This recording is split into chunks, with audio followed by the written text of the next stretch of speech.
What's up everybody, PJ back again with another album review. Today I'm going to be talking about the new album from When Nothing Remains. It's called In Memoriam, came out on the 22nd via Solitude Productions. Now if you're not familiar with When Nothing Remains, they are a melodic death doom band from Sweden who play a very gothic infused style of the genre, similar to the bands Draconian and Swallow the Sun. Now these guys were formed back in 2010 by two ex-members of Nox Aria, and in 2012 they released their debut album called As All Torn Asunder. Now personally I became aware of this band around the time that their debut came out, due to the fact that they featured Johan Eriksson of Draconian and Doomverses as their clean vocalist. And at the time As All Torn Asunder was released, I very much enjoyed it. It was a very dark, gothic take on doom death, and it definitely worked very well, and this band, I could tell, had a lot of potential for their future releases. And just over a year later, they released their sophomore album in 2013 entitled Thy Dark Serenity,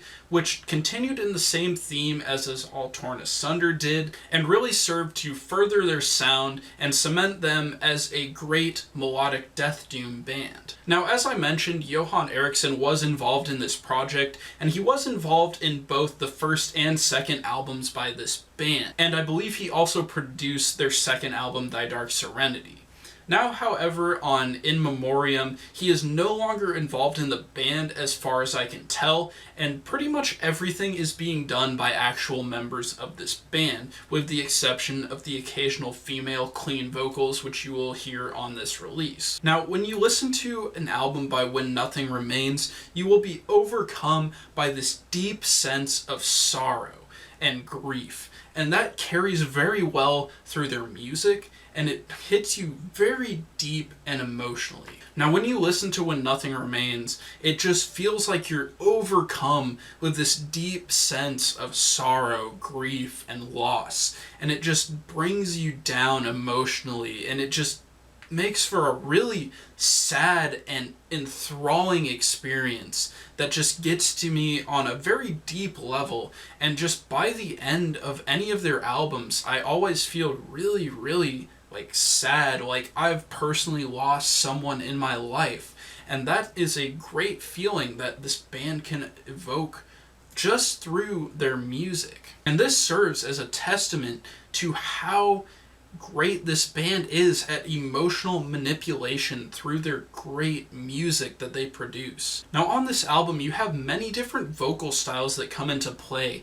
Most predominantly you'll hear these growls that are very emotional in nature, very heart-wrenching, very emotionally driven, and they just make you feel just down. They make you feel a sense of loss, a sense of grief for someone who's passed away, and that really builds with the backdrop that these guys produce with the rest of the instrumentation. On this album, When Nothing Remains also presents a lot of clean vocals. Some are in a higher register, which remind me a bit more of Johan's vocals when he was collaborating with the band, and some are in a lower register, which remind me a lot of David Gold on his later Woods of Ypres albums like Woods 4 and 5. Especially on the title track, as well as A Lake of Frozen Tears and Eternal Slumber. In addition to the male clean vocals, on the fifth track, The Soil in My Hand, we get some female cleans who are done by a featured guest singer. Personally, I'm not really familiar with any of the projects she's been in,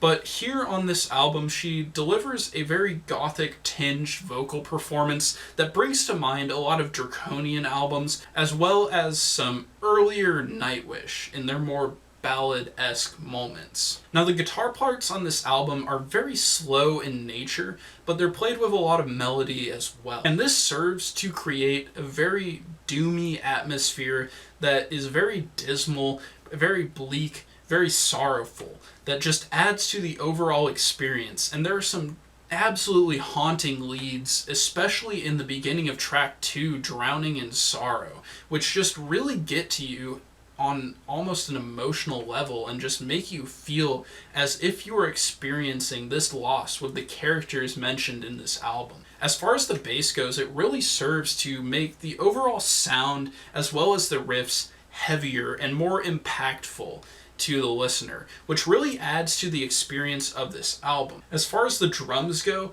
they are played very slow, very methodically, and they really serve to accent certain parts of the music. For example, the cymbal crashes are left to sustain for quite a while, and you'll hear drum hits every once in a while. The use of double bass on this album is very methodical, it's very slow, very dirge inspired. Makes you feel like you're at a funeral grieving the loss of these characters who have died during the story. As for the keys, much like the other instruments, they're used for effect. You have these piano-styled keyboards making an appearance in nearly every track, and they're definitely used as an accent to the overall music, and they're used very effectively, used in sort of a minimal fashion. And it's amazing to me how much emotion these keys can evoke from the listener with very little presence in certain parts of the album. You also get a lot of synthesized instruments from the keyboards, like violin and other string instruments,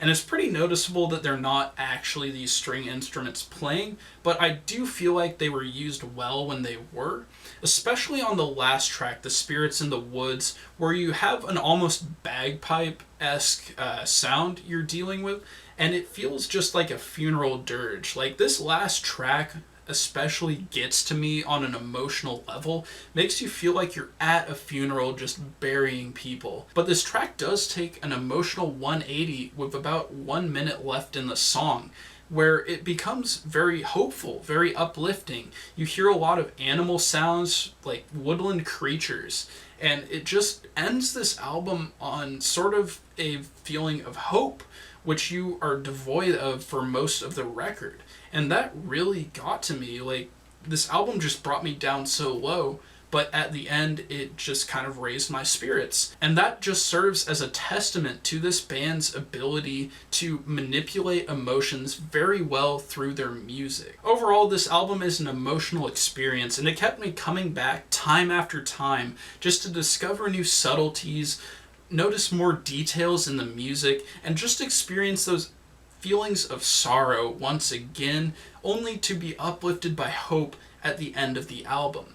And I really felt like these guys accomplished what they set out to do with this, as well as the 2 albums leading up to it, which form an overall story together. I've definitely been a fan of these guys throughout what they've been doing. Now, personally for me, this sits at about an 8 out of 10 for me at the current moment. If you've heard this album, let me know what you thought of it down in the comments. I'll link you to When Nothing Remains Bandcamp, where you can stream this album in its entirety, as well as purchase it digitally, as well as their other 2 full lengths. I'll also link you to the Solitude Productions web store, where you can pick up physical copies of this album and their previous albums if you are so inclined. Alright, that's it for this review. I'll see you guys later, and until next time, keep it metal.